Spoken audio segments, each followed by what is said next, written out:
Welcome back to Podcasting for Real Estate Pros, where agents learn to attract clients, build trust, and stand out with the power of podcasting. Let's dive in. If your podcast intro sounds like a cheesy ad or a funeral announcement, then you're doing it all wrong. Your listeners aren't here for a commercial, they're here for a connection. So let's write intros and outros that actually sound like you.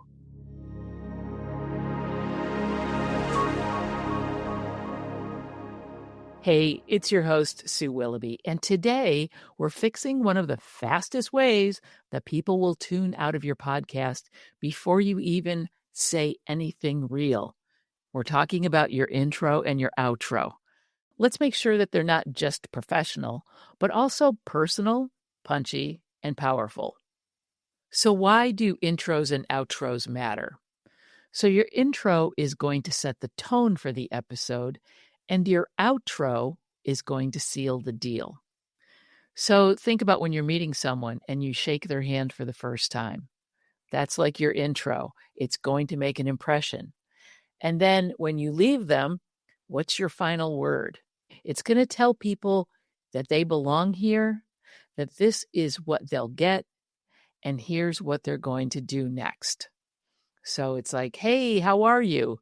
Talk about what you're going to talk about. And hey, I can't wait to see you next week.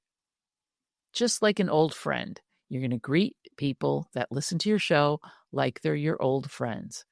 And if it sounds too corporate or too stale, you may have lost them before the real magic happens. Now, different types of podcasts are going to have different types of intros and outros. But if you are trying to build a client base, you are going to want to connect with them on a much more personal level. So let's start building your intro. Here's the basic no fluff format. The first thing you're going to do is welcome your listener. Hey, I'm Sue Willoughby, and this is my podcast.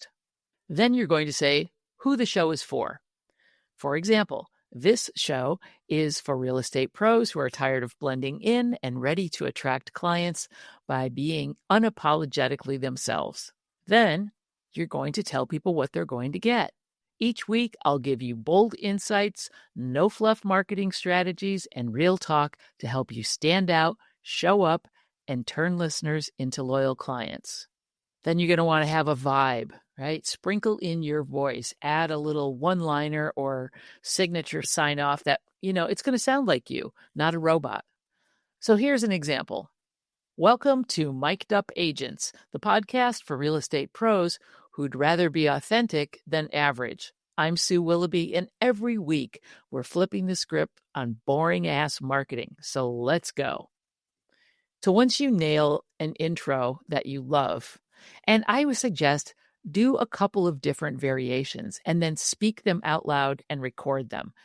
Because that way you can play it back and listen to it. Just like, does that sound right? Does that sound like me? And if it doesn't, just keep working it until it sounds great. But don't overwork it and don't overthink it. This is a really just quick thing that you're going to have at the beginning of your podcast each week. And then the next thing that we're going to work on is your outro. So your outro doesn't need to be long, but it does need to do something just really simple. And it doesn't have to be cheesy or salesy, but whatever feels comfortable for you. The goal is to get them to keep coming back. So I really like when you ask them to subscribe or rate or review the podcast, or even better, share it with a friend, because that will bring you new listeners. And finally, you're going to want to have a signature close as part of your outro. Just keep it simple, but make it memorable and make it you. Until next time, be loud, be bold, and be brave, or something like that. Something that's kind of catchy that they're going to remember. And as always, here's a few things to avoid. These are some common mistakes that new podcasters make. Really long intros with music that drags on and on. You don't need a 1-minute intro on a 15-minute podcast. People are going to skip it anyway. So no long intros. Also, don't be generic. I'm a top producing agent with 15 years of experience. Blah, blah, blah, blah, blah. This is why you should listen to me. Oh my God, people are going to be like, next. The other thing you don't want to do is forget to tell people what to do next, because people don't know. I know that sounds silly, but you do want them to do something. So at the end of the podcast, you're going to say, if you want more information, DM me or shoot me an email. My contact information is in the show notes, or check out my website, or follow this podcast, subscribe, something like that. Give them something to do next so you don't just leave them hanging. So keep in mind, right, this isn't your LinkedIn bio. It's just a handshake with a heartbeat, and it's an intimate connection with someone that's listening.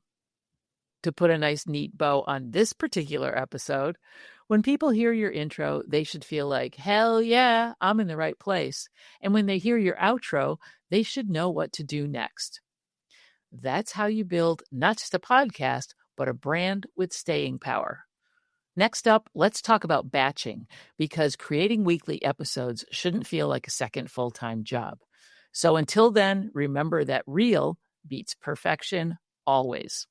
I'll see you next week in episode 11, Batching Content Without Burning Out.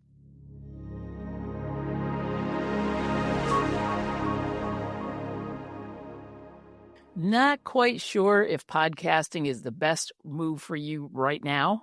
Totally fair. I get it. Let's explore this together. So schedule a quick call with me and let's sort out your goals and figure out what your next steps are.